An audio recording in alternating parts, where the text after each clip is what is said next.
the salts, a salt is prepared from the neutralization reaction of an acid reacting with a base to produce salt and water. So salts are prepared from the neutralization reaction of acids and bases. Now when we have discussed the preparation of salt in a separate video, we will now discuss the concept of general properties of salts. So when it comes to the properties of salts, we will first consider different reactions of salt with various acids, metals and even with water. So let us first discuss the reaction of salt with an acid. So when we take the case of a reaction with acid and a salt, we will get another salt and another acid. That means salt and acid will give us salt and acid. Like for example, if we take the case of a salt like NaCl, that is sodium chloride, reacting with an acid, that is sulfuric acid. Now when this reaction is taking place, it gives us two different products depending upon the temperature of that laboratory or at the room temperature. So when there is low temperature and when there is high temperature. So when there is low temperature, the products will be sodium hydrogen sulfate, that is NaHSO4, and I will get HCl, that is hydrochloric acid. But when there is high temperature of the laboratory, I will get sodium sulfate, Na2SO4 and HCl.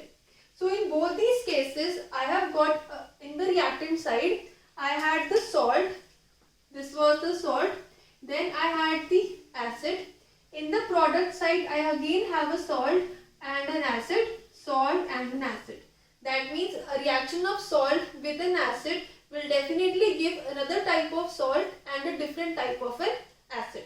So in the second property of salts, we will now react a salt with a metal.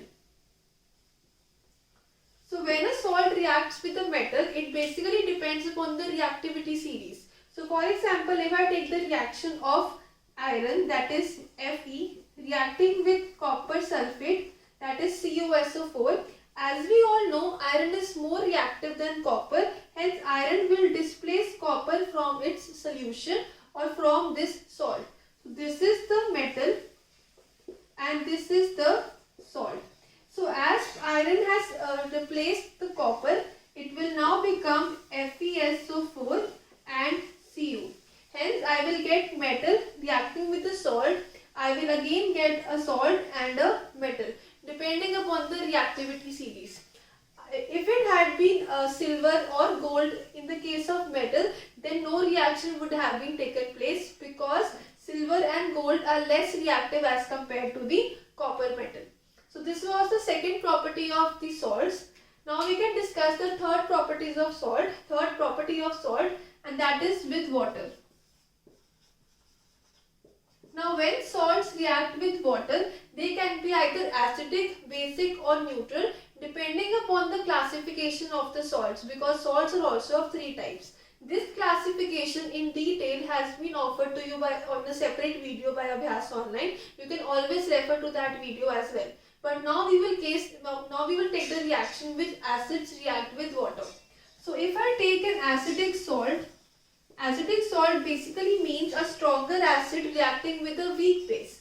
Now the best example to use this acid is ammonium chloride, that is NH4Cl. In this case, as ammonium chloride is an acidic solution or an acidic salt, so when this type of salt reacts with water, this solution will also become acidic and will turn the blue litmus into the red litmus, because acidic solutions turn the blue litmus into red litmus. If I had taken the basic salt, like if a basic salt refers to a salt in which a stronger base reacts with a weak acid, like in the case of CH3COONA. Now if this type of salt has been taken, that will result into changing of red litmus to a blue litmus, because bases convert red litmus into the blue litmus. In the third case, if I had taken a neutral salt like NaCl, is sodium chloride, which is actually formed when strong base and strong acid react together, then that will result into no change of litmus. In the case of acidic salt, we can also take the example of ammonium chloride, that is AlCl3, which is actually formed from a strong acid and a weak base. So this was the properties on some of the properties on the salts. We have discussed the reaction of salt with an acid, reaction of salt with a metal, and reaction of salt with the water. So now let us know more about the concept on general properties of salts. As we have discussed different reactions of salts, and now we will discuss some of the important uses of salts. So when it comes to the salts, as it is formed by the neutralization reaction of an acid and the base, we will discuss some of the important salts, like if we talk about NaCl, that is sodium chloride. It is actually formed from NaOH, that is the base, and HCl, that is an acid. So the important use of NaCl is basically used as in the cooking and also as a preservative. So when we add as a preservative, so it basically preserves the food for a longer duration, for a longer period of time, so that the food does not get rancid or does not actually lose its nutritious value. To preserve the nutritious value, we generally add a salt, that is NaCl. So the first important use was in cooking, to add flavor to the salt, flavor to the food, and then as a preservative. The next important salt is basically, we can say, sodium carbonate, that is NaCO3, sodium carbonate. The important use of sodium carbonate is basically, it is also known as washing soda. So it has important use in the manufacturing of the washing soda. This is the first use of sodium carbonate. It is also used in the manufacturing of glass and paper. So those industries in which glass and paper are being manufactured, they usually require sodium carbonate as the raw material. The third important salt is sodium bicarbonate, that is NaHCO3, which is also known as baking soda. Now this baking soda is generally used in bakeries and in various cooking items, and also sodium bicarbonate is used as an antacid. Now antacid refers to any base or any type of substance which is eaten or which is usually taken when the person is suffering from indigestion, so as to relieve the pain from the excess acid created in the stomach. We usually take an antacid, and that antacid is a base, so we can take especially the sodium carbonate or sodium bicarbonate that is present in almost every home. So the fourth important salt is actually potassium nitrate, that is KNO3. So potassium nitrate is an important or a very different type of salt.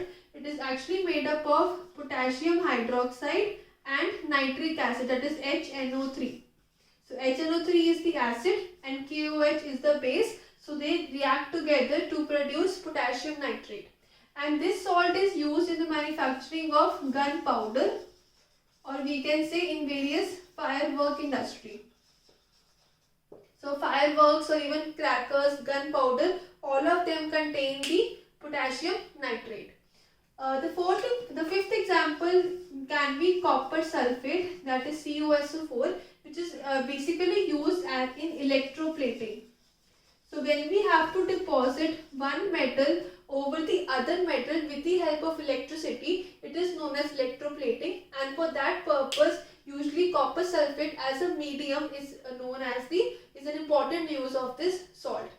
So till now we have discussed the different properties of salt, the different reactions of salt with the acid, with the metal and with water.